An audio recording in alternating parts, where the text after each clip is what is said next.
আজকে আমি তোমাদেরকে মাধ্যমিকের 2020 সালের অঙ্কের যে প্রশ্নপত্রটা তোমরা পেয়েছো বা যারা পরীক্ষা দিয়েছো সেই সবকটা প্রশ্নের উত্তর আজকে আমি তোমাদেরকে দেখাবো। যারা আমার চ্যানেলে নতুন আছো তাদেরকে বলছি সাবস্ক্রাইবটা করে ফেলো। যারা অলরেডি আমার চ্যানেলকে সাবস্ক্রাইব করেছো তাদেরকে অনেক ধন্যবাদ। ফার্স্টে আমরা শর্ট কোশ্চেন দিয়ে শুরু করব। তো শর্ট কোশ্চেন 1 নম্বরের প্রশ্ন আমরা ফার্স্টে শুরু করব। 1 নম্বর প্রশ্ন শেষ হলে 2 নম্বর, তারপরে একে একে বড় প্রশ্নের দিকে আমরা এগোবো। ঠিক আছে, তোমরা মনোযোগ সহকারে পুরো ভিডিওটা কিন্তু দেখবে।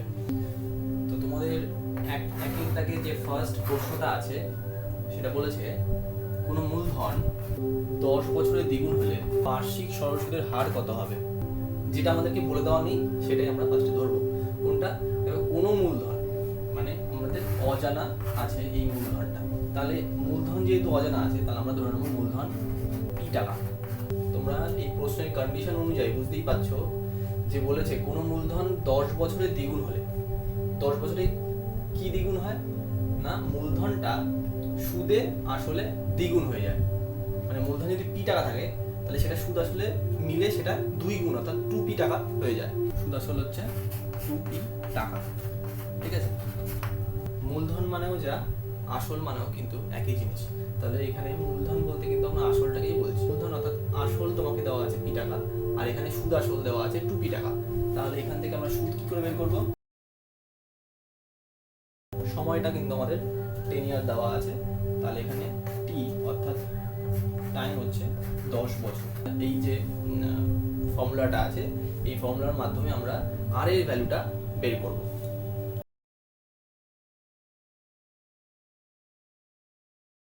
আমাদের অ্যান্সার আসবে 10%। ঠিক আছে, চলো আমরা নেক্সট প্রশ্নে চলে যাই। তোমার দ্বিতীয় কোশ্চেনটা দেখো কি বলেছে। x² - 7x + 3 = 0 সমীকরণের বীজদ্বয়ের গুণফল কি হবে, কোন ভ্যালুটা হবে। এখানে a b c d করে চারটে অপশন দেওয়া আছে। ঠিক আছে, তো প্রথমে আমাদেরকে করতে হবে কি, এই যে সমীকরণটা আমাদেরকে দেওয়া আছে এই সমীকরণটাকে আমাদের ax² + bx + c = 0 এই সমীকরণের সাথে তুলনা করতে হবে। তুলনা করলে কি হবে, আমরা দেখো x² এর সহগ এখানে কি আছে, a আছে, আর এখানে x² এর সহগ কি আছে, কিছু নেই, মানে 1 গুণ আকারে রয়েছে। ঠিক আছে, তো এখান থেকে আমরা যদি তুলনা করি এই সমীকরণগুলোকে তাহলে আমরা a এর ভ্যালু পেয়ে যাব 1। একই রকম ভাবে x এর সহগ দেখো এখানে b লেখা রয়েছে, আর এখানে x এর সহগ দেখো কি লেখা আছে -7। b = -7। ঠিক আছে, আর c = আমরা পেয়ে যাব +3। ঠিক আছে, যে বীজদ্বয়ের গুণফল আমরা জানি সেটা হচ্ছে c/a।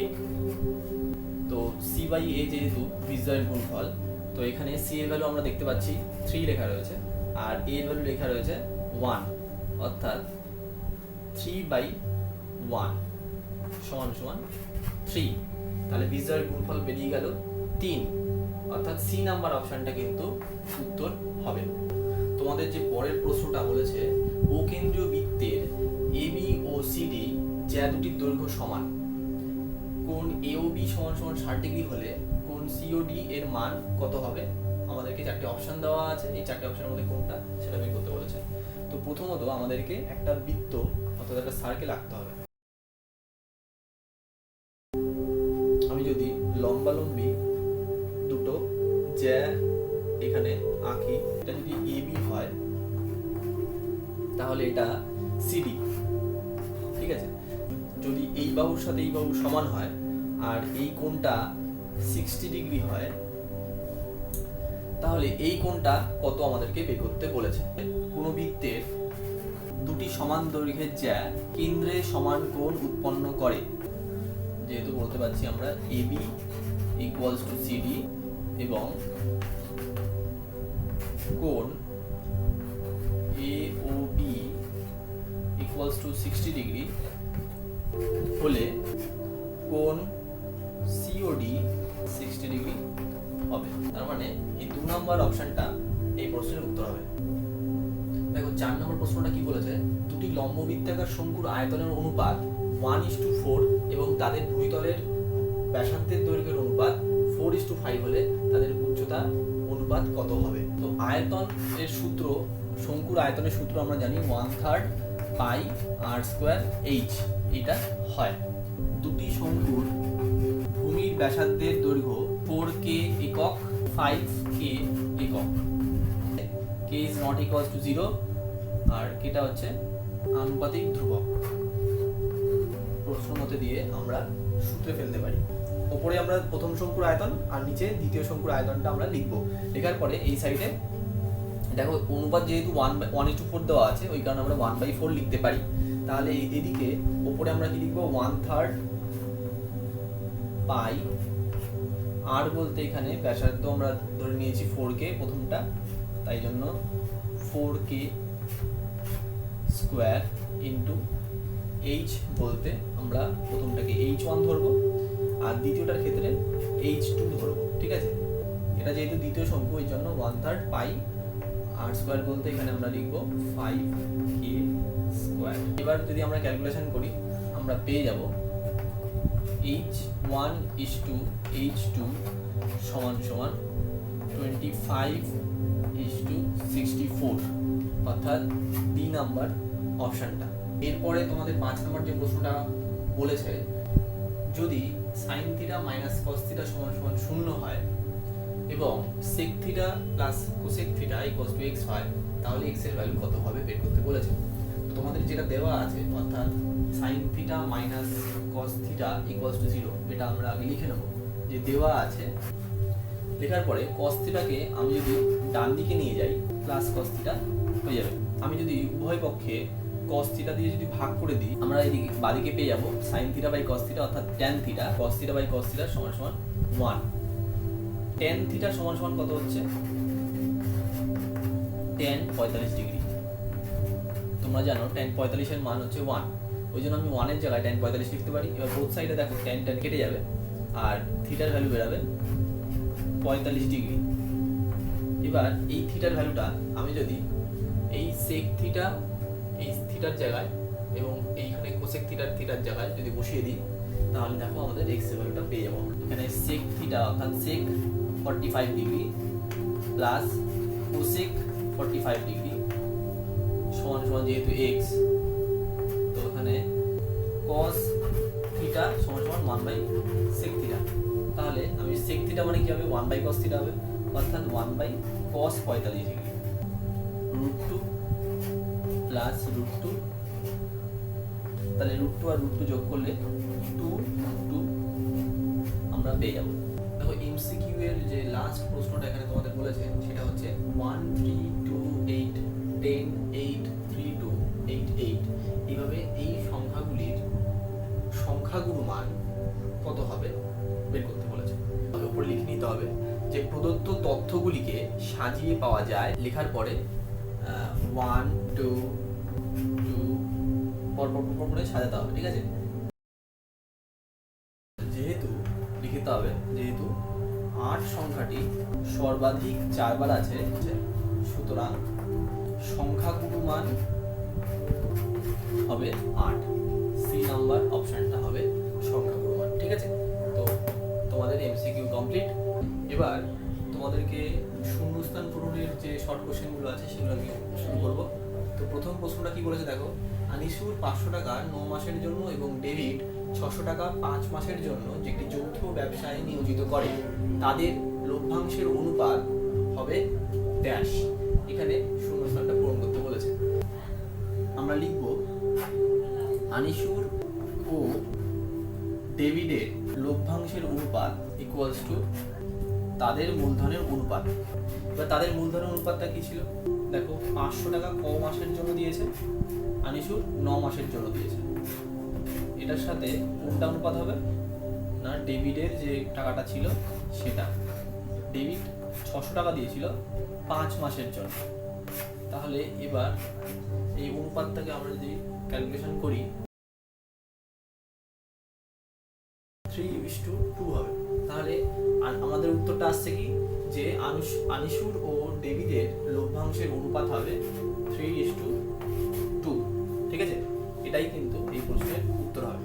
দেখো 2 নম্বর যে শূন্যস্থানটা আছে কি বলেছে, the ax square plus 2bx plus c equals to 0, যেখানে a is not equals to 0 হবে, ঠিক আছে, কারণ এটা একটা দ্বিঘাত সমীকরণ। যদি এটা শূন্য হয়ে যায় তাহলে তো এখানে আর দ্বিঘাত কোনো পদই থাকবে না, তাহলে দ্বিঘাত সমীকরণ থাকবে না, ওই জন্য এটা নট ইকুয়ালস টু 0। দ্বিঘাত সমীকরণের বীজদ্বয় বাস্তব ও সমান হলে, এই যে দ্বিঘাত সমীকরণটা আছে, এই দ্বিঘাত সমীকরণের বীজ দুটো, যে দুটো বীজ আছে সেই বীজ দুটো বাস্তব আর যদি সমান হয় তাহলে বি স্কোয়ার ইকুয়ালস টু কি হবে সেটা আমাকে বের করতে বলেছে। আমরা জানি যে কোনো দ্বিঘাত সমীকরণের বীজদ্বয় বাস্তব আর সমান হলে তার মাইনাস 4ac অর্থাৎ নিরূপক শূন্য হবে, ঠিক আছে। এই যে জিনিসটা, এটাকে আমরা নিরূপক বলে থাকি, বি স্কোয়ার মাইনাস 4ac। আমি যদি এই দ্বিঘাত সমীকরণের সঙ্গে ax square plus bx plus c equals to 0 এটাকে তুলনা করি, এখানে x এর সহগ b আছে আর এখানে x এর সহগ কি আছে 2b আছে, অর্থাৎ b এর ভ্যালুটা হচ্ছে 2b, অর্থাৎ এখানে যেখানে আমরা b ধরবো সেটা b না ধরে আমরা 2b ধরবো, আর c এর সাথে c মিলে যাচ্ছে, অর্থাৎ এখানে b এর জায়গায় আমরা 2b লিখে তার হোল স্কয়ার লিখবো, ঠিক আছে। আর মাইনাস 4 ইন্টু a বলতে এই থাকছে, c বলতে c থাকছে, সমান শূন্য, বি স্কোয়ার সমান সমান ac পাচ্ছি, ঠিক আছে। বি স্কোয়ার সমান সমান আমরা ac পাচ্ছি, তাহলে এখানে আমরা শূন্য স্থানে ac লিখে দেবো। এখানে তোমাদের তৃতীয় নাম্বার যে প্রশ্নটা বলেছে, দুটি কোণের সমষ্টি ড্যাশ হলে তাদের পরস্পর সম্পূরক কোণ বলা হবে। যদি 180 ডিগ্রি হয় তাহলে সেই কোণ দুটোকে আমরা পরস্পর সম্পূরক কোণ বলে থাকি। 4 নম্বর প্রশ্নটা কি বলেছে, sin 3θ এর সর্বোচ্চ মান কত হবে? তো 0 ডিগ্রিতে sin এর ভ্যালু 0 হয়, sin 30 ডিগ্রি ভ্যালু হয় হাফ, sin 45 এর ভ্যালু হয় 1/√2, sin 60 এর ভ্যালু হয় √3/2 আর sin 90 এর ভ্যালু হয় 1। তাহলে এখানে সবচেয়ে বড় ভ্যালু কোনটা তুমি দেখতে পাচ্ছ, সবচেয়ে বড় ভ্যালু কিন্তু 1, ঠিক আছে। তাহলে sin এর তুমি যত ডিগ্রি বসানো কেন থিটার জায়গায়, এই থিটার জায়গায় তুমি যত ডিগ্রি বসাও না কেন, 0 degree 30 degree 45 degree 60 degree 90 degree, যেই ভ্যালুটাই বসানো না কেন একের থেকে বড় কোনো ভ্যালু কিন্তু আসবে না। তার মানে বুঝতেই পারছো যে sin 3θ এর সর্বোচ্চ মান হবে কিন্তু 1। দেখো এখানে কি বলেছে 5 নম্বর প্রশ্নটা, একটা নিরেট গোলক গলিয়ে একটি নিরেট লম্ববৃত্তাকার চোঙ তৈরি করা হলে গোলক ও চোঙের ড্যাশ সমান হবে। কি জিনিসটা সমান হবে? দেখো একটা নিরেট গোলককে গলানো হলে, একটা গোলককে তুমি যদি গলাও, ঠিক আছে, মেল্ট যদি করো আর কি, সেটা কিন্তু শেপ কিন্তু অনেক রকম হবে, অর্থাৎ তার ব্যাসার্ধ কিন্তু সেম থাকবে না, ব্যাসার্ধ কিন্তু চেঞ্জ হয়ে যাবে, কিন্তু একটা জিনিস সেম থাকবে, সেটা হচ্ছে আয়তন। গোলক এবং চোঙের আয়তন সমান হবে। পরের যে প্রশ্নটা আছে বলছে কিছু ছাত্রের বয়স, ঠিক আছে, এখানে বছরে দেওয়া আছে, বা এখানে বলেছে যে এদের বয়সের মধ্যমা কত হবে আমাকে বের করে দেখাও, বা প্রদত্ত সংখ্যাগুলিকে ঊর্ধ্বক্রমে সাজিয়ে পাই। ঊর্ধ্বক্রমে সাজালে তোমরা পেয়ে যাবে 7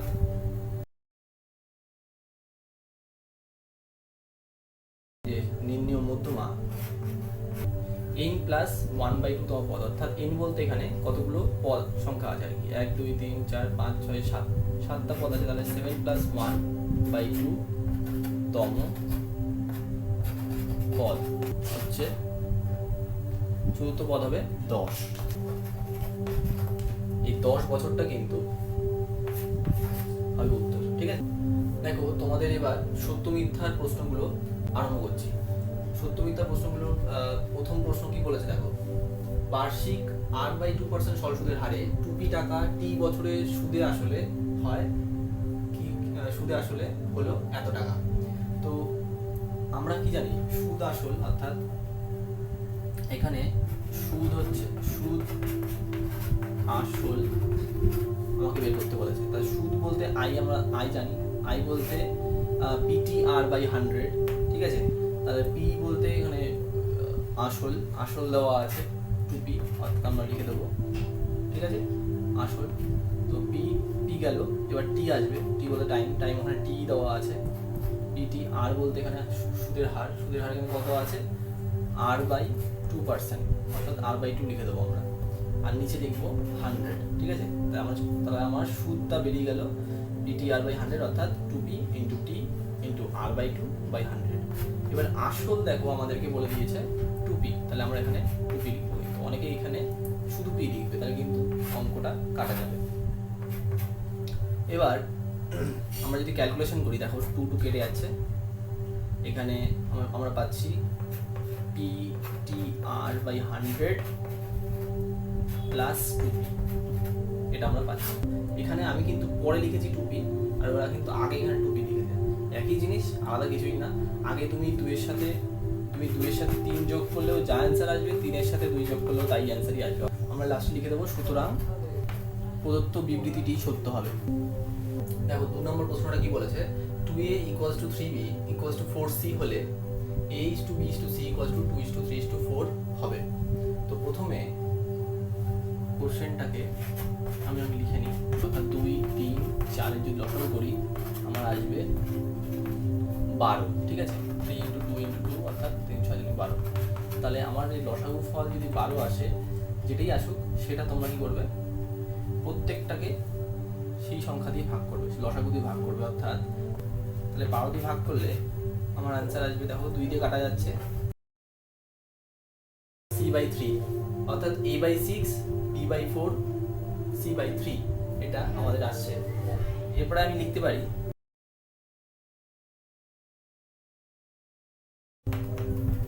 যে a = b = c সমান 6:4:3, ঠিক আছে? এটা অ্যান্সারটা আসছে। কিন্তু আমাদেরকে প্রশ্নে কি বলেছে, a = b = c = 2 = 3 = 4, অর্থাৎ প্রদত্ত বিবৃতিটি মিথ্যা। একটি ত্রিভুজের 3টি বাহুর দৈর্ঘ্যের অনুপাত 5:12:13 হলে ত্রিভুজটি সর্বদা সমকোণী ত্রিভুজ হবে। ধরি ত্রিভুজটির বাহু 3টির দৈর্ঘ্য যথাক্রমে 5k একক, 12k একক, 13k একক। সমকোণী ত্রিভুজ কখন হবে? যদি আমি দুটো বাহু বর্গের সমষ্টি, যদি দুটি বাহুর বর্গের সমষ্টি হোল স্কয়ার, এটা 13 দ্বারা গুণ করলে 169 হয়, ঠিক আছে? ওই জন্য আমি 13k তার হোল স্কয়ার লিখে দিচ্ছি একবারে। তাহলে দেখতে পাচ্ছ তৃতীয় যে বাহুটা আছে, তৃতীয় বাহুর বর্গের সাথে প্রথম দুটি বাহুর বর্গের সমষ্টি কি সমান হয়ে যাচ্ছে। তার মানে বুঝতেই পারছো যে এই যে অনুপাতটা এখানে দেওয়া আছে এটা কিন্তু ঠিক, অর্থাৎ প্রদত্ত বিবৃতিটি সত্য হবে। ত্রিভুজটি সর্বদা সমকোণী ত্রিভুজ হবে, ত্রিভুজটি সর্বদা সমকোণী ত্রিভুজ হবে, সুতরাং প্রদত্ত বিবৃতিটি সত্য।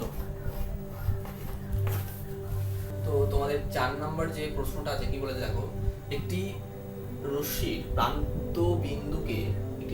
প্রান্ত বিন্দুকে কেন্দ্র করে রশ্মিটিকে ঘড়ির কাঁটার বিপরীত দিকে ঘোরানোর জন্য উৎপন্ন কোণটি ধনাত্মক হবে।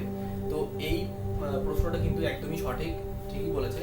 আর তোমরা এখানে লিখে দেবে যে প্রদত্ত বিবৃতিটি। পরের প্রশ্নটা দেখো কি বলেছে, n যদি যুগ্ম সংখ্যা হয় তবে মধ্যমা হবে n/2 তম ও n/2 - 1 তম পর্যবেক্ষণের গড়। এটা কিন্তু একদমই মিথ্যা। আমরা যে সূত্রটা জানি সেটা হচ্ছে n যদি যুগ্ম সংখ্যা হয় তাহলে মধ্যমা হবে n/2 তম ও n/2 + 1 তম পর্যবেক্ষণের গড়। এটাকে আমরা এটা উত্তর হবে যদি n যুগ্ম সংখ্যা হয়। একটা লম্ববৃত্তাকার শঙ্কুর ভূমির ব্যাসার্ধের দৈর্ঘ্য অর্ধেক এবং উচ্চতা দ্বিগুণ করা হলে শঙ্কুটির আয়তন একই থাকে। লম্ববৃত্তাকার শঙ্কুর দেখতে এরকম হয় দেখতে, ঠিক আছে? তো এই লম্ববৃত্তাকার শঙ্কুটার আয়তনের ফর্মুলা আমরা জানি 1/3 πr²h, এটা আমরা জানি, বেসিক্যালি এটাই সূত্র হয়। তো বলেছে কি, যেখানে ব্যাসার্ধকে r এবং উচ্চতাকে h দ্বারা আমরা ডিনোট করে থাকি। এবার ব্যাসার্ধকে কি বলেছে, অর্ধেক করতে বলেছে। বলছে ব্যাসার্ধের দৈর্ঘ্য অর্ধেক করো। তাহলে তাহলে ব্যাসার্ধ যদি আর থাকে তাহলে তার অর্ধেক মানে হচ্ছে r/2, ঠিক আছে। এবং উচ্চতা h ছিল, এখন দ্বিগুণ করতে বলেছে উচ্চতাকে, অর্থাৎ 2 দিয়ে গুণ করতে বলেছে উচ্চতাকে। আর এই নতুন ব্যাসার্ধ আর উচ্চতাকে যদি আমি পুট করে দিই এই ব্যাসার্ধ আর উচ্চতার জায়গায়, আমাদের যে শঙ্কুর আয়তনের জায়গায়, তো আয়তন হচ্ছে 1/3 পাই আর স্কোয়ার বলতে এখানে r/2 লিখবো কিন্তু, ঠিক আছে। আমরা কিন্তু আর লিখলে চলবে না, r/2 লিখতে হবে, কারণ কি আমরা অর্ধেক করে ফেলেছি। তো r/2 তার হোল স্কোয়ার ইন্টু 2h, কারণ এখন নতুন উচ্চতা বেরিয়েছে 2h। তাহলে এটা ক্যালকুলেশন করলে কি আসে দেখো, ব্যাসার্ধের দৈর্ঘ্য অর্ধেক এবং উচ্চতাকে দ্বিগুণ করা হলে শঙ্কুটির আয়তন একই থাকে। শঙ্কুটির আয়তন কিন্তু এক আর থাকলো না। এখানে যদি 1/3 পাই স্কোয়ার h শুধু যদি আসতো তাহলে বলতাম ঠিক আছে, এটা কিন্তু এই বিবৃতিটা কিন্তু মিথ্যা হবে, ঠিক আছে। লিখে দেবে যে প্রদত্ত বিবৃতিটি মিথ্যা।